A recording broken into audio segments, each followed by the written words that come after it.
Hello everyone, I'm Srinivas. Welcome to my channel. Guys, నేను ఈ వీడియోలో ఏపీ పాలిసెట్ ఎగ్జామ్కి సంబంధించిన కొన్ని ప్రిపరేషన్ టిప్స్ని చెప్దామని చేశాను. Okay, so let's get started. Guys, నా ఛానల్కి సబ్స్క్రైబ్ చేయండి, ఈ వీడియోని లైక్ చేయండి అండ్ అలాగే షేర్ చేయండి. న్యూ నోటిఫికేషన్స్ కోసం బెల్ ఐకాన్ని క్లిక్ చేయండి. Guys, AP POLYCET exam 27th జరగబోతుంది అండ్ చాలా తక్కువ టైం ఉంది. అయితే మీకు ఈ లాక్డౌన్ ఆల్మోస్ట్ 6 to 7 months అయ్యింది. సో ఈ 6 to 7 monthsలో మీరు మేబీ పెద్దగా రివిజన్ చేసి ఉండకపోవచ్చు. సో నేను అనుకోవడం అయితే మీకు ఆల్మోస్ట్ సబ్జెక్ట్ మీద ఉన్న మీకున్న గ్రిప్ అంతా పోయి ఉండొచ్చు. సో మీ ముందులున్న పెద్ద టాస్క్ ఏంటంటే మీకున్న ఈ అతి తక్కువ టైంలో చాలా ఎక్కువ సిలబస్ని మీరు కవర్ చేయాల్సి ఉంది. సో మీరు చాలా ప్లానెడ్గా వెళ్తే తప్పనిచ్చి మీ ప్రిపరేషన్లో బెస్ట్ రిజల్ట్స్ని మీరు చూడలేరు. సో మీ ప్రిపరేషన్కి యూజ్ అయ్యే కొన్ని టిప్స్ని నేను ఈ వీడియోలో షేర్ చేద్దామనేసి అనుకుంటున్నాను. గైస్, మీరు చేయాల్సిన మోస్ట్ ఇంపార్టెంట్ థింగ్ ఏంటి అంటే ప్రీవియస్ పేపర్స్ని ఒకసారి రివైజ్ చేయండి. సో మనకి ఈ పాలిసెట్కి ఆంధ్రప్రదేశ్ అండ్ తెలంగాణలో ఆల్మోస్ట్ సేమ్ సిలబస్ని ఫాలో అవుతాం. సో ఇక్కడ మనకి ప్రజెంట్ 12 lessons ఉన్నాయి ఫిజిక్స్ అండ్ కెమిస్ట్రీ మీద.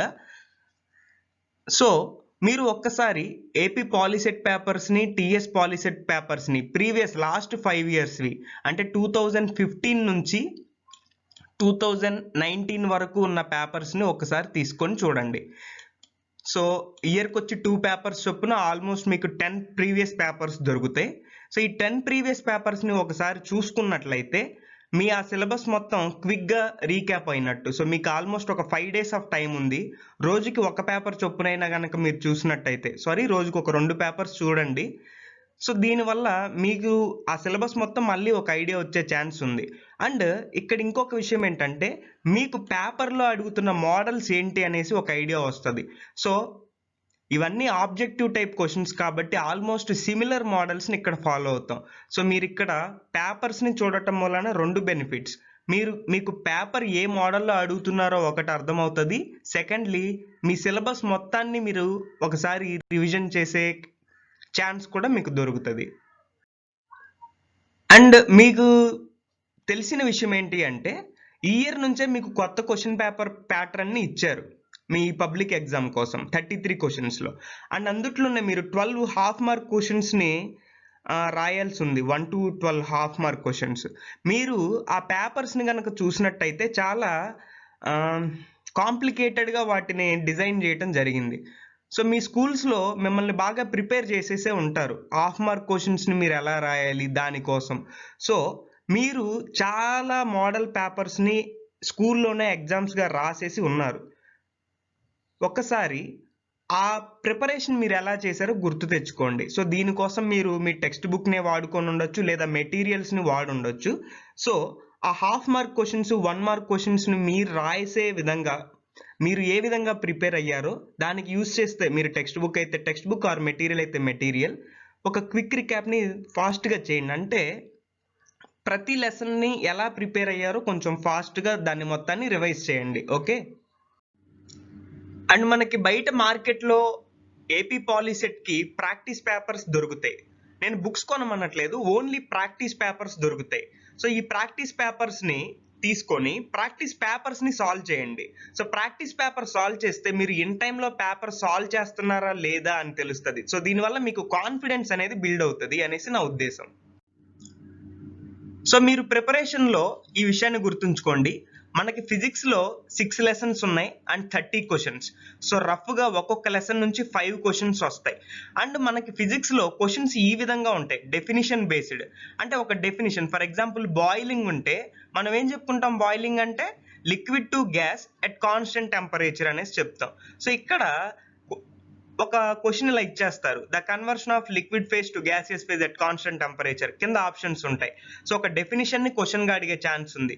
సో లా బేస్డ్ మనకి చాలా లాస్ ఉన్నాయి, లెన్స్ లా అనేసి, ఫారడేస్ లా అనేసి, యాంపియర్స్ లా అనేసి. సో ఇలాగా లాస్ని క్విక్గా రికాప్ చేయండి. Applications like total internal reflection applications ఏంటి, లెన్సెస్ యొక్క అప్లికేషన్స్ ఏంటి, లేదు ఫారడేస్ లా యొక్క రియల్ టైమ్ అప్లికేషన్స్ ఏంటి, ఇలా మనకు అప్లికేషన్స్ ఉంటాయి కొన్ని. ఆ అప్లికేషన్స్ని క్విక్గా రికాప్ చేయండి. అంటే మిరేజ్ ఎందుకు వచ్చింది, బ్రిలియన్స్ ఆఫ్ డైమండ్ ఎందుకు వచ్చింది, ఇలాంటి క్వశ్చన్స్. Problem based. సో మీకు ఏదో ఒక ప్రాబ్లం ఇవ్వటం అనేది జరుగుతుంది. అంటే మనకి లెన్స్ ఫార్ములా ఉంది, లెన్స్ మేకర్స్ ఫార్ములా ఉంది, అలాగే R=2F అనే ఫార్ములా ఉంది. అండ్ మనకి రిఫ్రాక్టివ్ ఇండెక్స్ ఆఫ్ ప్రిజం ఎలా కనుక్కుంటాం, refractive index of glass slab ఎలా కనుక్కుంటాం, లేదు ఒక వేవ్ ఇస్తే ఆ వేవ్కి వేవ్ లెంగ్త్ ఎలా క్యాలిక్యులేట్ చేయాలి, ఫ్రీక్వెన్సీ ఎలా క్యాలిక్యులేట్ చేయాలి, కెల్విన్ టు సెల్సియస్ ఎలా మార్చాలి, సెల్సియస్ టు కెల్విన్ ఎలా మార్చాలి, మిక్సర్స్లో ఫైనల్ టెంపరేచర్ని ఎలా క్యాలిక్యులేట్ చేయాలి. సో ఇలాంటి ప్రాబ్లమ్స్ ఏవైనా రావచ్చు. సో ఏమేమి ప్రాబ్లమ్స్ ఉన్నాయో ఒకసారి చూడండి. అంటే చాలా చిన్న చిన్న ప్రాబ్లమ్సే ఇస్తారు, కానీ ఆ ప్రాబ్లం మీరు ఆ టైంలో సాల్వ్ చేయగలుగుతున్నారా లేదా అనేది ఇక్కడ మ్యాటర్. సో ఒకసారి ఆ ప్రాబ్లమ్స్ని చూడండి. Formula based. సో ఇంతకు ముందర చెప్పినట్టుగానే ఫార్ములా ఇచ్చి ఇది ఏ ఫార్ములా అని అడుగుతారు. Like N1 sin A = N2 sin R. దీన్ని స్నెల్స్ లా అంటాం మనం. దీన్నే రకరకాలుగా మారుస్తారు. దీన్ని మనం V2/V1లో ఎక్స్ప్రెస్ చేయొచ్చు. సో డిఫరెంట్ ఫార్మ్స్లో ఇచ్చి ఆ ఫార్ములా ఏంటో ఐడెంటిఫై చేయమనొచ్చు. ఓకేనా? సో ప్రాబ్లం ఇవ్వచ్చు, లేదా ఫార్ములా ఇచ్చి ఇది ఏ ఫార్ములా అనేసి అడగొచ్చు. సో మ్యాచింగ్ ఆల్రెడీ నేను ప్రీవియస్ వీడియోలో చెప్పాను. మ్యాచింగ్ ఇచ్చినప్పుడు మీరు ఏదో ఒకదాన్నే మ్యాచ్ చేయండి. ఈ ఒకటి దేంట్లో కరెక్ట్గా ఇచ్చారో దాన్ని చూస్ చేసుకోండి. ఒకవేళ మల్టిపుల్ ఆప్షన్స్లో కరెక్ట్గా ఇచ్చారనుకోండి దీన్ని, అప్పుడు రెండో దాన్ని సాల్వ్ చేయండి. మీరు మొత్తం సాల్వ్ చేసుకుంటా కూర్చోకండి. ఓకేనా? స్టేట్మెంట్స్. సో మనకి 2 స్టేట్మెంట్స్ ఇస్తారు, స్టేట్మెంట్ ఏ, స్టేట్మెంట్ బి. 2 రైటా? A wrong, B right, B wrong, A right, ఇలాగా స్టేట్మెంట్స్ ఇచ్చేసి అడుగుతారు. సో ఇలాంటి క్వశ్చన్స్ మీకు ఆల్రెడీ టెక్స్ట్ బుక్లో ఉన్నాయి, ఒకసారి వాటిని చదవండి. Assertion, reason. సో ఇవి కూడా assertion true, reason false, assertion is a good question for reason అనేసి, రీజన్ని అసర్షన్ ఎక్స్ప్లెయిన్ చేస్తుందా లేదా, ఇలాంటి మోడల్స్ క్వశ్చన్స్ కూడా మీరు చూసే ఉంటారు. ఒకసారి ఆ క్వశ్చన్స్ని కూడా మీరు రివైజ్ చేయండి. అండ్ కెమిస్ట్రీలో కూడా మనకి 6 లెసన్స్ ఉన్నాయి, 30 క్వశ్చన్స్. సో ఒక్కొక్క కెమిస్ట్రీ లెసన్ నుంచి మీకు 5 క్వశ్చన్స్ వచ్చే ఛాన్సెస్ ఉన్నాయి. సో కెమిస్ట్రీలో మెయిన్గా ఇవి కంప్లీట్ అయినాయా లేదా చూడండి. అంటే బాండ్ యాంగిల్స్. సో అమోనియాలో బాండ్ యాంగిల్ ఎంత, వాటర్లో బాండ్ యాంగిల్ ఎంత, లేదు CH4లో ఎంత, BeCl2లో ఎంత, మనకి ఇలా బాండ్ యాంగిల్స్ ఉంటాయి. సో ఆ బాండ్ యాంగిల్స్ అన్ని ఒకసారి చూడండి. Activity series. So principles of మెటలర్జీలో మనకి లీస్ట్ రియాక్టివ్ ఎలిమెంట్స్ ఏవి, మోడరేట్ రియాక్టివ్ ఎలిమెంట్స్ ఏవి, హై రియాక్టివ్ ఎలిమెంట్స్ ఏవి, ఇలా ఉంటాయి, అవి చూడండి. Ore element like cinnabar, HGS. So మనం మెర్క్యూరీని ఎక్స్ట్రాక్ట్ చేస్తాం, అంటే ఏ ఓర్ నుంచి ఏ ఎలిమెంట్, లైక్ బాక్సైట్ నుంచి అల్యూమినియం అని తీస్తాం అనేసి. సో ఒకసారి ఆ ఓర్ ఏంటి, ఎలిమెంట్ ఏంటి, ఓర్కి ఫార్ములా చూడండి. అవి ఆక్సైడ్ ఓరా, సల్ఫైడ్ ఓరా, అవి కూడా చూడండి. IUPAC naming. సో మీకు ఐయుపాక్ నేమింగ్లో చాలా ఫార్మాట్స్ ఉంటాయి. లైక్ వర్డ్ రూట్స్ని ఎలా ఐడెంటిఫై చేయాలి, ఆల్కేన్స్ని ఎలా, ఆల్కీన్స్ని ఎలా, ఆల్కైన్స్ని ఎలా ఐడెంటిఫై చేయాలి, అలాగనే అది ఆల్కహాల్ అయితే ఏంటి, ఆల్డిహైడ్ అయితే ఏంటి, సో వాటికి ప్రిఫిక్స్లు ఏం పెడతాం, సఫిక్స్లు ఏం పెడతాం. సో అవన్నీ కూడా ఆ రూల్స్ అన్నిటిని కూడా ఒకసారి చూసుకోండి. అసలు ఐయుపాక్ నేమింగ్ ఎలా చెయ్యాలి. సో వీటన్నిటి మీద కంపల్సరీ క్వశ్చన్స్ ఉంటాయి, అందుకనే నేను ఇక్కడ వీటిని పర్టికులర్గా మెన్షన్ చేస్తున్నా. Electronegativity, positivity. సో మనకి హైయెస్ట్ ఎలక్ట్రోనెగటివ్ ఉన్న ఎలిమెంట్ ఏది, హైయెస్ట్ ఎలక్ట్రో పాజిటివిటీ ఉన్న ఎలిమెంట్స్ ఏవి, అవి చూడండి. వాటి వాల్యూస్ కూడా చూడండి.